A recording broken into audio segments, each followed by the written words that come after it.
Welcome and thank you so much for clicking on my video. We have seen the price action get there, and wow, look at how well those daily expected moves worked for today. And we noticed that the MACD has not crossed up, but the RSI already has. So waiting on that lagging indicator to tell us that we are going to see some kind of daily breakout, which was very high probability as we did violate signals. And we've been mentioning that over and over and over again. But the 2-hour chart was able to go positive, and we have not been able to rotate down. Squeeze was on the table. That's why we talked about it. And we have officially made a new high. And can we just say thank you to those daily expected moves? So we're going to give you updated daily expected moves and talk about this and what breaking through this level really means for any kind of pullback in this area, because one thing is almost off the table, or at least we would say low probability at this point, and we're going to get into that first. So let's go.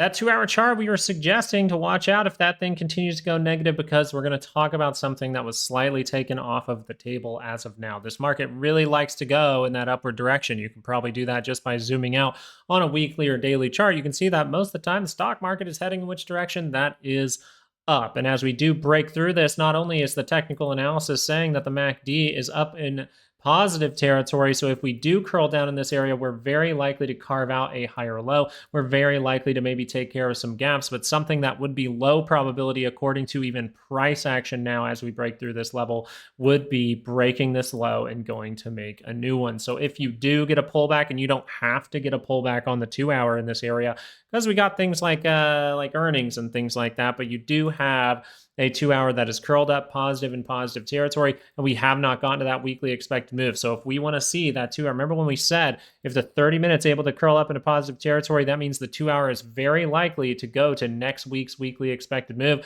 The 30-minute curls up, and where are we heading? We're potentially heading to that weekly expected move. Little grain of salt in there, just because we do have some earnings coming out and things like that. But that means that 700 could be on the table. And then we would look at our daily expected moves and say, hey, are we likely to get there maybe tomorrow? And we do see 713 to the upside. So we do have that 700 level popping up now. We are above that 5-day moving average, but if we wanted to retest that tomorrow, that would make sense over towards 690.85 to the downside. That is your 68% zone for the day, 68% zone for the week, and 75% chance to go tag that every single week. You do touch one of those sides about 75% of the time.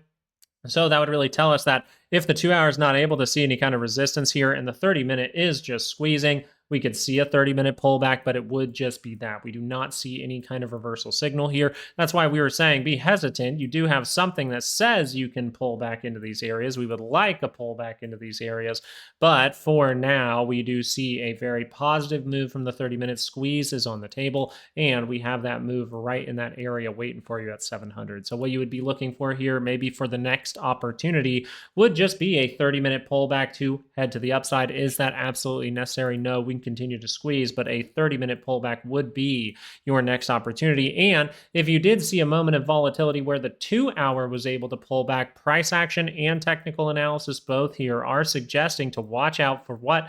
A higher low. And if you do see a 2-hour higher low, but you don't have to because we're overall squeezing at this point, then the daily chart can confirm up into positive territory.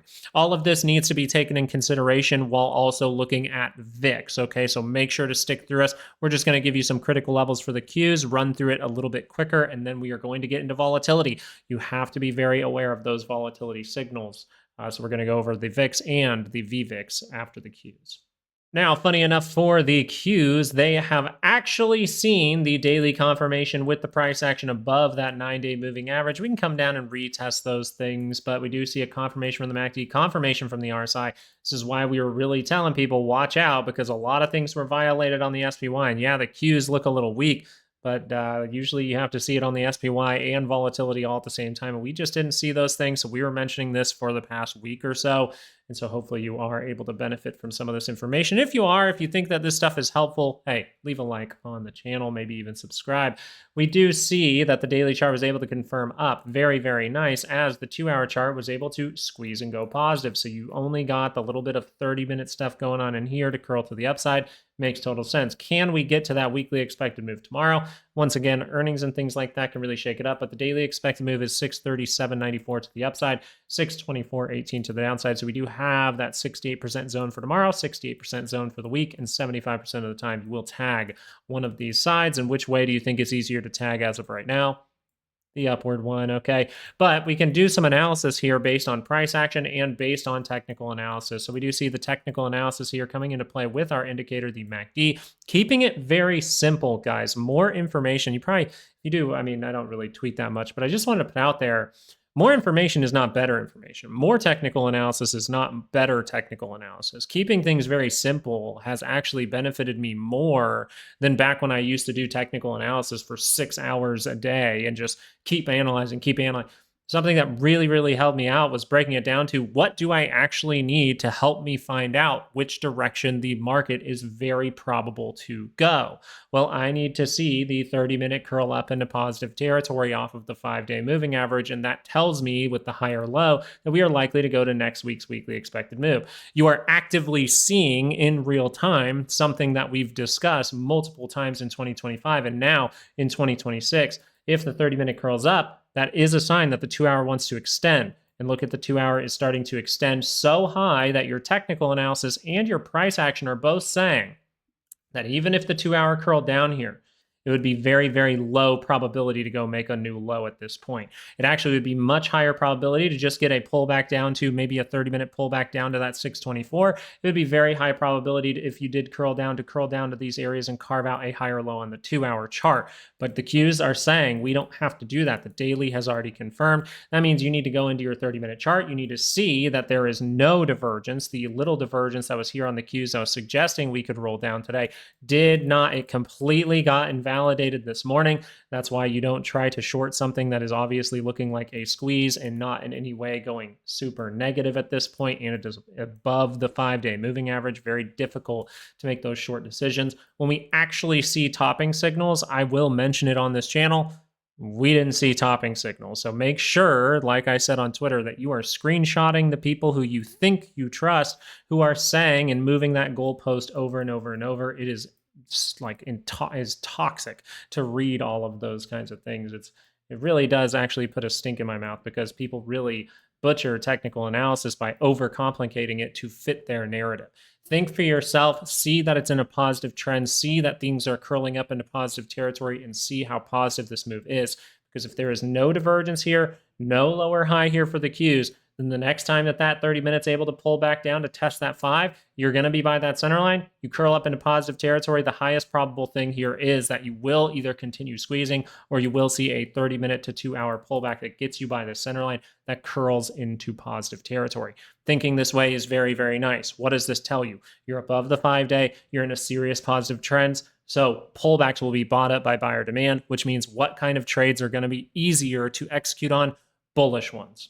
A couple things with volatility we need to go over. You heard me keep saying that we were looking for the 2-hour pop that was going to reject. We were looking for that lower high from volatility, but I really didn't like the fact that we're doing something like this. So that tells me that I most likely when I was drawing this up, I kept drawing it a little bit higher up. Like we're going to see a move above the 5-day that ends up failing.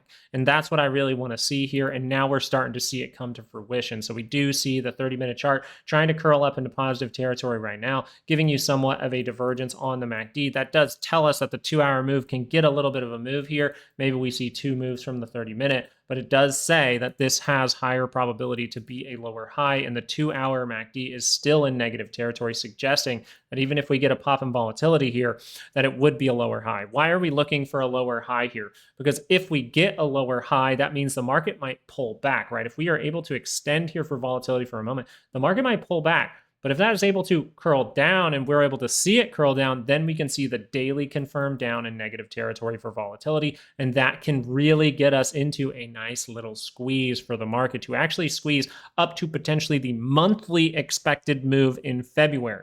That's right, the monthly expected upward move in February. We're going to do our homework over the next couple of days, and baby girl does come out tomorrow, so I might not be here for a little bit this week. So make sure you're subscribed and tuned in for this weekend. And Patreon, I will try to update as much as possible there. And daily expected moves will still be given out on Patreon for the rest of this week, just so you are aware. The daily chart curling down could hint us towards a squeeze. There is one more thing I wanted you to watch for here. The VVIX. VVIX is very nice here. You're seeing the same structure that we were looking for from volatility. We are seeing that head, that breakdown below this level to get the lower high. but we haven't really seen that lower high yet. And something here is the MACD is curling up by the center line. This means volatility most likely will increase over the next couple of sessions. And we do have something else to prove that as well. But that means that we're looking for this to curl up.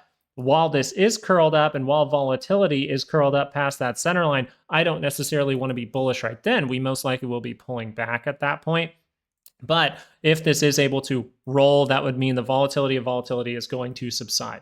If the volatility of volatility subsides, that means the market has really calmed down.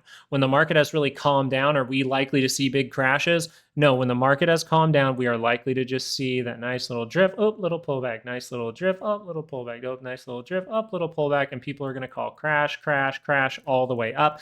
Just watch the trend, use your skills, and you will be just fine. Okay, there is something else that we know that volatility is likely going to increase, and that is the options data. As of right now, the options data for yesterday was sitting around, I think it was something around 14% for the QQQs. Now it is sitting around 21%. The SPY was sitting around 0.09, so 9%, and now it is upwards towards 13%. What does that tell you? We're going into some earnings. We're going into the Fed interest rate event. You are likely to see some disruption or some kind of volatility increase over the next couple of trading sessions. But I would be very, very aware if we end up going to that line maybe tomorrow early on in the day, see that Fed interest rate decision, and then everyone thinks it's bearish, but you know what?